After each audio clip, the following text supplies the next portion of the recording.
Welcome to this new lesson. हम Bohr theory पढ़ रहे हैं। हमने इंट्रोडक्शन पढ़ लिया है। आज जो हम पढ़ेंगे तो आज उसकी एप्लीकेशंस देखेंगे हम बोहर थ्योरी की। हम रेडियस निकाल सकते हैं ऑर्बिट का with the help of Bohr theory. तो हम देखेंगे हम कैसे निकालते हैं, डिराइव करेंगे उसको। ठीक है, तो आप ये देखोगे कि हमने बोहर थ्योरी ने ये बताया था, रदरफोर्ड की जो शॉर्टकमिंग थी उसको दूर किया था, और इसने एक अजम्पशन बताई थी कि जो इलेक्ट्रॉन है, ये न्यूक्लियस हो गया आपका, दिस इज योर न्यूक्लियस, और ये जो ऑर्बिट्स हैं this are stationary states orbit. ये हमने पढ़ा था कि दिस आर स्टेशनरी स्टेट, ये हमने पढ़ा था। ठीक है, और यहाँ पे इलेक्ट्रॉन्स हैं आपके, ये हमने पढ़ा था। अब why is this electron is stable, because इसके ऊपर दो बैलेंसिंग अपोजिंग फोर्स लगते हैं जो आपस में बैलेंस हो जाते हैं। एक तो फोर्स होता है आपका जो सेंट्री, एक तो फोर्स होगा जो इनवर्ड लगेगा, उस फोर्स को हम बोलते हैं इलेक्ट्रोस्टैटिक फोर्स।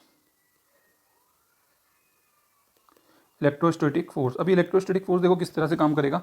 आपने जैसे पढ़ा होगा कि जो अगर दो M1 M2 मास है, तो इन दोनों के बीच में जो ग्रेविटी होती है वो क्या होती है, just gravitation force is proportional to M1 M2, और इन दोनों का जो डिस्टेंस होता है उससे इन्वर्सली प्रोपोर्शनल होती है। और बाद में हम क्या करते हैं, उसको कांस्टेंट लगा देते हैं प्रोपोर्शनलिटी का। इस तरह से ही करते हो आप। तो यहाँ पे भी सिमिलरली अब देखो, इलेक्ट्रोस्टैटिक फोर्स तो इसी तरह से हम लगाएंगे। अब यहाँ पे मास का मैग्नीट्यूड नहीं लेना है, यहाँ पे किसका मैग्नीट्यूड लेना है? Yes, you guessed it right. मुझे लगता है सबने कैस कर लिया होगा, चार्ज का। तो आप पहले तो इस इलेक्ट्रॉन का चार्ज लिखोगे, फिर न्यूक्लियस के अंदर कितना चार्ज है, न्यूक्लियस का यहाँ पे ध्यान रखना, force acting on single electron हम ले रहे हैं। ठीक है, इसलिए हमने एक इलेक्ट्रॉन का चार्ज ई लिया है। ठीक है, अदरवाइज नहीं तो यहाँ पे जितने इलेक्ट्रॉन होंगे उतना चार्ज लेंगे नहीं, बट हम सिंगल इलेक्ट्रॉन की बात कर रहे हैं। ठीक है, अब न्यूक्लियस पे टोटल चार्ज कितना होता है? न्यूक्लियस पे टोटल चार्ज कितना होता है? Z मल्टीप्लाई बाय ई, मतलब ये एटॉमिक नंबर, और यहाँ पे एक इलेक्ट्रॉन का चार्ज। सपोज यहाँ 10 इलेक्ट्रॉन है तो 10 प्रोटॉन भी होंगे, ये हो गया। तो ये इसका न्यूक्लियस के चार्ज का मैग्नीट्यूड क्या है? ZE। सिर्फ मैग्नीट्यूड की बात हो रही है, चार्ज की बात नहीं हो रही। और एक इलेक्ट्रॉन पे जो चार्ज है दैट इज E, और यहाँ पे जो डिस्टेंस जो आपका इसका होगा वो R² हो गया। और अगर हम कांस्टेंट जो लेंगे यहाँ पे तो वो क्या होगा? 1/4 पाई एप्सिलॉन। ठीक है, इसको परमिटिविटी फैक्टर भी बोलते हैं। तो ये हो गया। तो यहाँ पे जो न्यूक्लियर फोर्स होगा, जो इलेक्ट्रोस्टैटिक फोर्स होगा, वो किसके बराबर होगा? That would be equal to, इसके बराबर होगा। ठीक, ये हमको ध्यान रखना है। अब हमारी बात होगी, ये फोर्स तो हो गया इनवर्ड। ठीक है, अगर सिर्फ यही फोर्स लगता तो इलेक्ट्रॉन तो न्यूक्लियस में कोलाइड हो जाता, लेकिन नहीं, एक आउटवर्ड फोर्स भी लगता है, दैट इज सेंट्रीफ्यूगल फोर्स।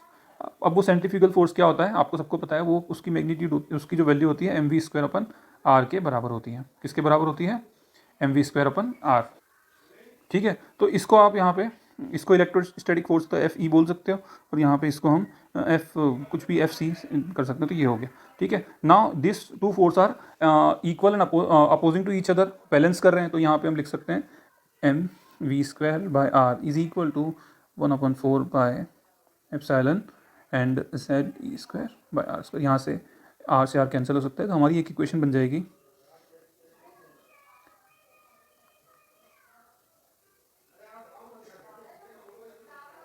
ठीक है, तो ये हमारा हो गया, एक इक्वेशन हमारी बन गई। अब हम क्या करेंगे, हमको इस mv की वैल्यू जो है mv², इस वाले की वैल्यू हमको लेनी है किसके? इन टर्म्स ऑफ लेनी है, NH के टर्म्स में लेनी है। तो हम वो कोशिश करेंगे किस तरह से लेनी है। ठीक है, अब देखो कैसे लेंगे। तो हम क्या करेंगे उसको,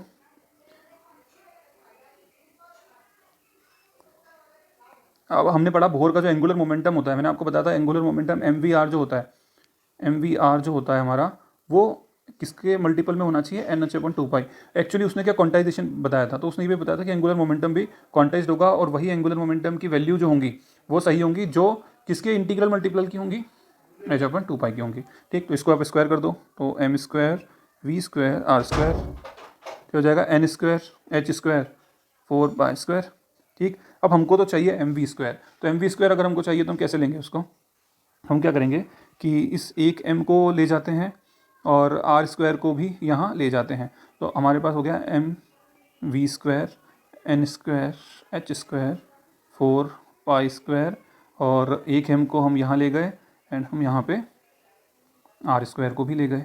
ठीक है, तो ये हमारे पास वैल्यू आ गई। अब ये जो वैल्यू है, putting this value in equation 1, तो ये हमको इक्वेशन 1 में इसकी वैल्यू को रखना है। ओके, तो रख देते हैं फटाफट। ठीक है, तो हमारा यहाँ पे क्या था? n² h² 4 पाई² m r², और यहाँ पे हम जो वैल्यू हमारी क्या थी? 1/, 1/4 एप्सिलॉन, ठीक है। चलो ये हो गया। अब हम इसको देखते हैं क्या कर सकते हैं हम इसमें। तो ये कैंसिल हो गया, ठीक है, ये कैंसिल हो गया हमारा, ये कैंसिल हो गया, एक पाई कैंसिल हो गया, ठीक। अब देखो हमको सिर्फ आर को रखना है, तो हम इसको आर को यहाँ रख देते हैं, ठीक है, आर को यहाँ रख देते हैं, इसको इधर ले जाते हैं आर को। बाकी हम क्या करते हैं, आर को इधर ले गए तो n² h² और ZE² यहाँ पे हमारे पास आ गया, ZE² m हो गया, ठीक है। हमने इसको ले लिया, इसको ले लिया, इसको ले लिया, इसको ले लिया, और हमने ये जो पाई है हमारा यहाँ पे पाई भी ले लिया, ठीक है। एप्सिलॉन ऊपर हो जाएगा, ठीक। अब देखो यहाँ पे आप अगर देखोगे ध्यान से इसको, तो आप इस वैल्यू में देखोगे दिस इज कांस्टेंट, ये भी constant, now this is also constant, this is also constant. तो आप देखो यहाँ पे इसको हम थोड़ा अरेंज करते हैं,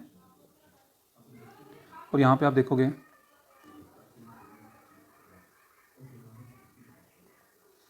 ये जो वैल्यू ये कांस्टेंट है सारी, तो हम क्या कर सकते हैं, ठीक है। तो ये हमारी वैल्यू, ये हमने कांस्टेंट को, कांस्टेंट साइन जो है इसको कांस्टेंट को हटा दिया और प्रोपोर्शनलिटी में ले लिया, ठीक है, ये हो गया। अब अगर आप क्या करते हो, बोहर ने बताया था कि अगर आप n इज इक्वल्स टू 1 रखोगे, अगर आप n इज इक्वल्स टू 1 रखते हो, हम इसको इस तरह से भी लिख सकते हैं, a0,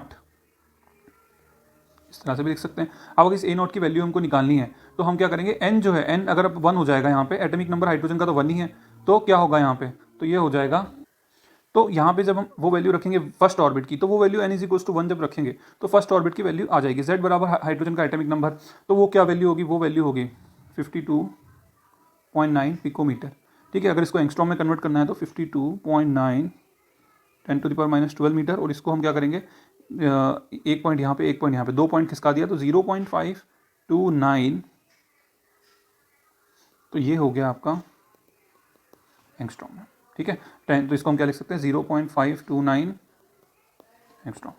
क्लियर हो गया। अब आप देखोगे कि बोहर थ्योरी ने जो अभी जो पीरियोडिक टेबल में जो प्रिडिक्शन, जो हम पीरियोडिक प्रॉपर्टीज पढ़ते हैं, तो उसने एटॉमिक रेडियस, एटॉमिक साइज को कितने अच्छे से प्रिडिक्ट किया, मतलब जो रेडियस ऑफ ऑर्बिट होगा वो n के प्रोपोर्शन में होगा। व्हाट डज दिस मीन, इसका मतलब है, फॉर एग्जांपल आप देखते हो, अगर hydrogen, lithium, sodium and potassium, 1s1 2s1 3s1 4s1, तो यहाँ देखो n की वैल्यू बढ़ रही है, मतलब ये न्यूक्लियस के पास 1s है, 2s 3s 4 है। तो बोहर ने क्या बताया कि जैसे जैसे n की वैल्यू बढ़ेगी वैसे वैसे, क्योंकि डायरेक्टली प्रोपोर्शनल है, जैसे जैसे n की वैल्यू बढ़ेगी वैसे वैसे रेडियस की वैल्यू भी बढ़ेगी। बोहर ने तो यही बताया, और आप देखोगे अभी भी यही है, ठीक है। तो उसने उस टाइम ये सही प्रेडिक्ट किया था, this was one of the importance and achievements of Bohr. तो ये बढ़ गया।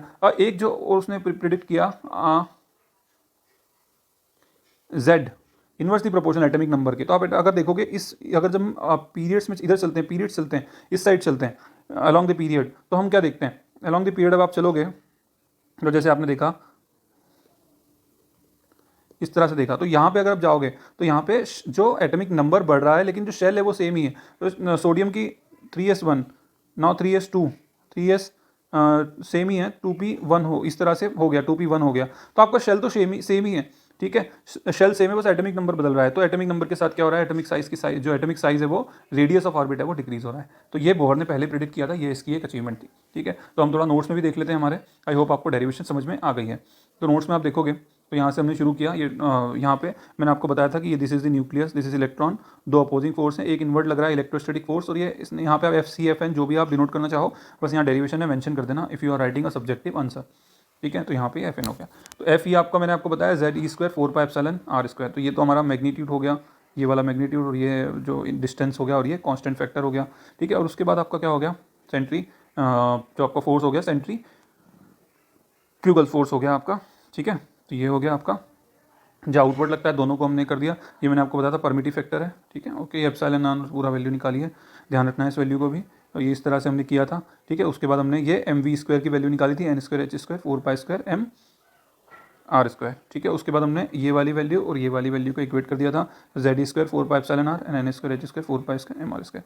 फिर हमने आर की वैल्यू रखी, इस तरह से हमने किया था। और ये वाला हमने कांस्टेंट फैक्टर जो हमने डिराइव किया था, फिर मैंने इसको ए नॉट आपको बताया था, इस तरह से हमने किया था। ये हमने प्रोपोर्शनलिटी का भी देखा, ठीक है। तो इस तरह अब नेक्स्ट जो हम लेक्चर में डिस्कस करेंगे वो हमारा होगा कि हम एनर्जी ऑफ इलेक्ट्रॉन कैसे डिराइव करेंगे। उसके बाद हमको क्वेश्चंस भी करने हैं इसके। Okay friend, thank you so much. Please friend आपका फीडबैक दें, आपको लेसन्स कैसे लग रहे हैं, आप और क्या चाहते हैं, तो मैं उसको कोशिश करूँगा आपको प्रोवाइड करने की। Thank you so much.